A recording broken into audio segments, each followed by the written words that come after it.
It's the Mad Dog and Dave Radio Program Podcast. All right, bro. What? 360, boom, there it is. Little tight.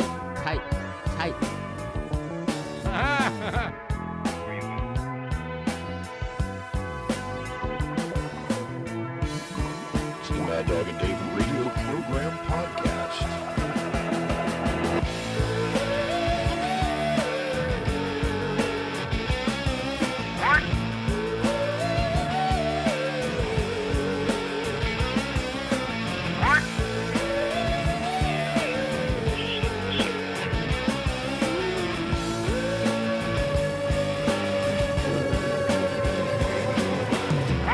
Yeah.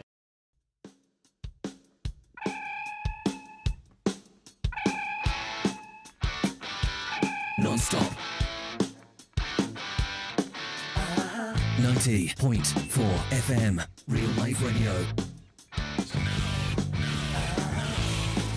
And we're back. It's the Mad Dog and Dave radio program. Christiania Radio, 90.4 FM, every Wednesday from 10 to 2. We are now joined by two talented gentlemen, Mr. Marcus and Mr. Stefan from Tote. Yay. Welcome. Gentlemen, have a mic. Here you go. Thank Stefan and Marcus. Now listen, Stefan and Marcus, they're rappers. rigtigt. I'm already speaking English. We're going to do this in Danish, right? Yeah, you got to try this mic. Number 4 up there, Sammy. Right on. So you're listening to Mad Dog and Dave, and we are speaking with To. Sådan der. Okay, nu kører vi på dansk, og så prøver jeg lige så godt jeg kan. Så ved du hvad, så var jeg ned på Hip Hop Jam på Børneteater. Ja. Sidste torsdag var det. Hold kæft, hvor var det bare hyggeligt, ikke også? Ja, men det var super hyggeligt.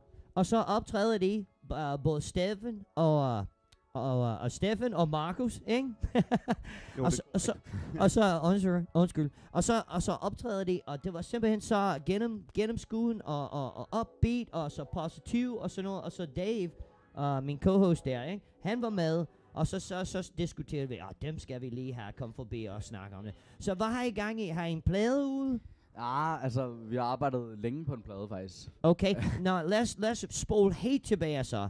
Hvis vi kunne bare spole tiden tilbage. Kender I det? Fra Discreet og Halse. Hvad? Reminiscence. Ja, bare snak i det der igen, Stefan. Jeg tror, det er et eller andet med det. Er vi på? Ja. Der er der lyd, ja. Så er du på. Det er et eller andet med det der. Det kan godt være kablen og sådan noget. Bare så du... Jamen, jeg skal prøve.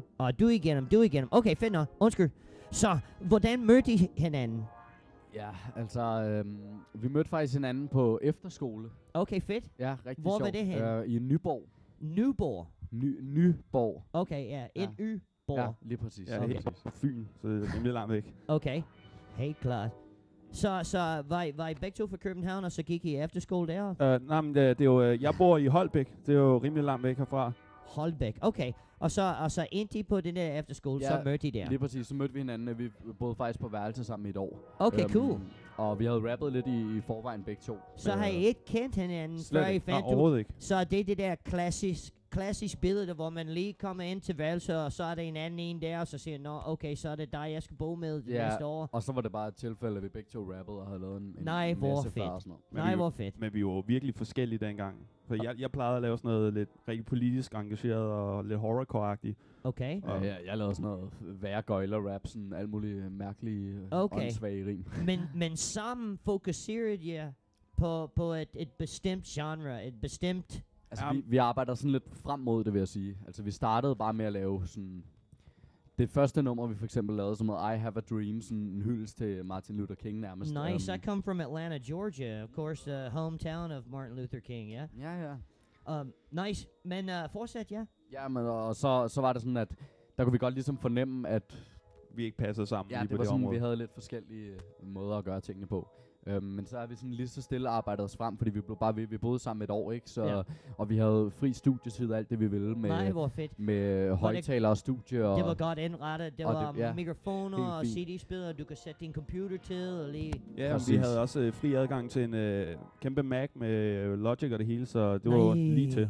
Så vi havde bare alt, hvad vi ville, og et, Lækkert fedt, og sager. et fedt lydstudie, Så hvis det vi skulle var optage. det var en tjekket efterskole, kan jeg høre. Det var, altså, det var ikke den mest musikengageret efterskole, men altså, vi havde, hvad vi skulle bruge. Nå, men anyway, så I kom igennem efterskolen. Ja, præcis, og så begyndte vi ligesom at lave vores egen lyd, og finde ud af, hvordan vi egentlig fungerede sammen efter et stykke tid selvfølgelig, hvor vi havde lavet en masse lort, for at sige det rent ud, ikke? Er det jer to sammen, som også laver de beats, som I rapper til? Nå, det er mig, der står for det. Okay. Han er ikke lige den mest musikalsk anlagt person nogensinde måske, men jeg har en lang historie med at spille for alle instrumenter og sådan noget, så jeg har sådan stået for at producere rigtig meget. Nej, hvor fedt. Det er ligesom Pet Shop Boys, fordi ham som snakker Det sagde du bare ikke, det der. Nej, no, listen, man.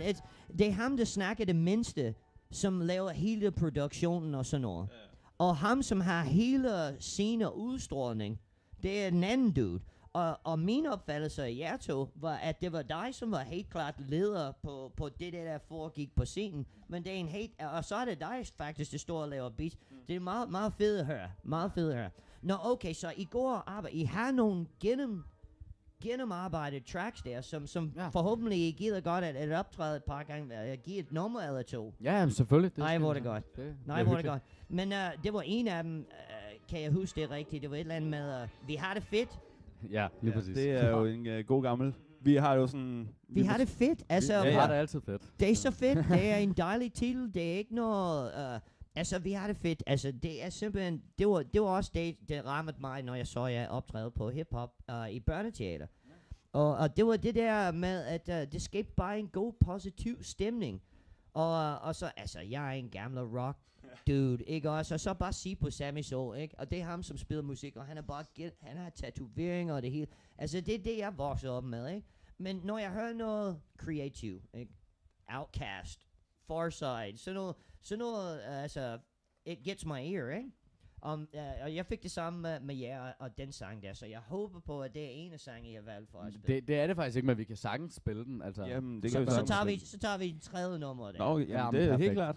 Men okay, lad os tilbage til pladen. I går og arbejder på... Hvor mange numre har I sammen, som er complete? Okay, skal vi tage det igennem. Vi startede med at lave en lille EP, da vi gik på efterskole, hvor det var sådan noget meget storslået musik. Og det passer vi ikke så godt ind til. Nej, og det var lidt, vi troede lidt, vi ejede det hele. Live music with Nej, sådan rigtig orkestrale samples og okay. kor og det hele. En helt anden produktionsstil, end I kører. Ja, vi har taget lidt mere til sådan gadeniveau, synes vi selv, og lavet det sådan lidt mere... Sådan er det, når man bliver ældre og lidt mere... mere sådan lidt mere folk kan... Vi synes selv, at folk sådan lettere kan relatere til det nu. Det er ikke sådan noget, hvor vi bare tror, at vi er kongerne af det hele. Men I har rammet det med, vi har det fedt. Fordi det kommunikerer liv. Altså. Det er også et lidt sjovt nummer, fordi nummeret handler jo egentlig om, hvor tit vi egentlig er på røven, ikke, og så har man ikke nogen penge, og så har man ikke dit, og så har man ikke dat og sådan noget, men altså, men alligevel, vi har det fedt. Ja, præcis, ikke? Holy cow, I can totally relate. Så, og det kan så mange andre jo. Så det er præcis. You guys got it going on. Nå, hvad skal vi høre først? Vi har jo tænkt os at spille et lille nummer, der hedder, vi blev tit spurgt, hvem vi er. Bare fordi vi hedder to, det er jo ikke særlig beskrivende, kan man sige. Nej. Så vi har lavet en sang, der hedder, hvem er vi? Bare lige for at forklare sådan, hvem vi er. Nej, hvor fedt. Ja. Det kan man gøre med hiphop. Det kan man ikke rigtig gøre med alle musikgenrer. Nej, ikke på samme måde. I hiphop, man kan lige fortælle det hele. Altså, ja, det er ikke så beskrivende andre musikgenrer. Nej, hvor er det godt. Er det mig? Skal jeg starte for det? Jamen, det må du da gerne. Okay, fedt nok. Ved du hvad? Vi sidder og snakker sammen med to. Så skal jeg fyre op for det? Ja, bare gør det. Jeg tror, Sammy Soul har skudt op. I hører på to på The Mad Dog and Dave Radio Program. Yeah. Men lad os begynde. Hvem er vi? Hvem er vi? Vi to taber tosser, som tænker for meget. Og så er vi mere fuld af pis og lorten, hele pissoaret. Vi blev målt og varet og fundet for let. Plus vi mere fucking rowdy end ældre Haralds kadet. Så det skulle på med det shit. Volumer for to. Byernes originale rap shit bureau. Vi knipper din fornuft, laver luft om til rim. Og dropper en cypher om at klippe en kanin. Har det handling bag ord, det skulle løgn og latin. Det er det sorte mod det hvide, både vrede og grin. For vi pisser bjørnebryg, mens vi skider poesien. Og blander alle genre, trods vi kun laver en. Men dit problem er to. Eller to er dit problem. Vi har ingen penge til en plade, men har lavet en. Så er det stupide og det ambitiøse, det kan vi lide. Den rene utopi, der er ingen tvivl. Hvem er vi? Vi er en til det to, vi er blændende gode. Vi løfter os fra bunden til det næste niveau. Hvem er vi? To tager det tilbage til rappens rødder. Det er hippie rap i en tid, hvor bander skyder. Hvem er vi? Vi er en til det to, vi er blændende gode. Vi løfter os fra bunden til det næste niveau. Hvem er vi? To tager det tilbage til rappens rødder. Det er hippie rap i en tid, hvor bander skyder. Men vi to, det er de der fucking skarpe gutter. Ingen fatter, hvor vi kom fra som navlefnuller. De siger, vi børn. Hvad? Har vi slutter? Vi kæmper mod alderen og kidnapper, buber. Happer, Så er vi tilbage i gamet og slår os fast i jeres hukommelse som Rick James citatet. Og slapper jer som selv samme person. Det kan godt være, at vi ikke kan ramme tonen, hvis vi nu bruger autotune. Så er vi som R. Kelly, yeah. Synger en ballade, mens vi pisser på jer. Men det er bare for sjov. Vi hippie rappers, de kalder sig ignorante kitty cats, pisse whack audition rappers. Men jeres bukser flyver, fatter I det? I kalder os for dårlige, trods det rapper I med. Så de to knægte, der er ægte, dem kender I. Jeg tror ikke længere, der er nogen tvivl. Hvem er vi? Vi er en til det to, vi er blændende gode. Løfter os fra bunden til det næste niveau. Hvem er vi? To tager det tilbage til rappens rødder. De hippie rap i en tid, hvor bander skyder. Hvem er vi? Vi er en til det to, vi er blændende gode. Vi løfter os fra bunden til det næste niveau. Hvem er vi? To tager det tilbage til rappens rødder. De hippie rap i en tid, hvor bander skyder. Og hvem er vi? Vi er rimelig væk og buster shit. Vi er ikke bare heldige rapper med en lotto-check. Spytter for respekt, ikke for at være på se og Men hør. de triste ører siger, de ikke vil eje os som cirkusdyr. Giver en fuck for det på styr, par vi har det fedt. Så hvem vil fuck med Stefan X og Markus Kid? For vi sidder og chiller. Vi er ikke på snitter og piller. Vi er hverken sur eller bitre. Navnet det smitter, så Hvem er vi?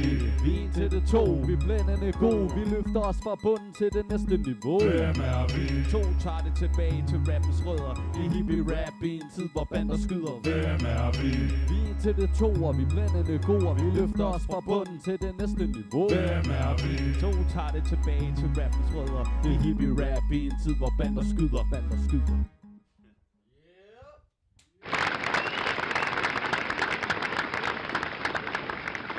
There you have it, ladies and gentlemen, right here on the Mad Dog and Dave radio program. It's to. Ja. Det er to. Noget dejligt, hyggeligt dansk rapper. Vi tager lige en lille pause, og så kommer vi lige tilbage igen på The Mad Dog and Dave radio program og snakker lige lidt mere med to. Det er Stefan og Markus. Hold kæft, hvor var det bare at gennemskudt. Mange tak. Tak for denne gang, altså. Vi får noget flere, ikke også? Det kan du tro. Det kan du tro. Ja, ja. Nej, hvor er det godt.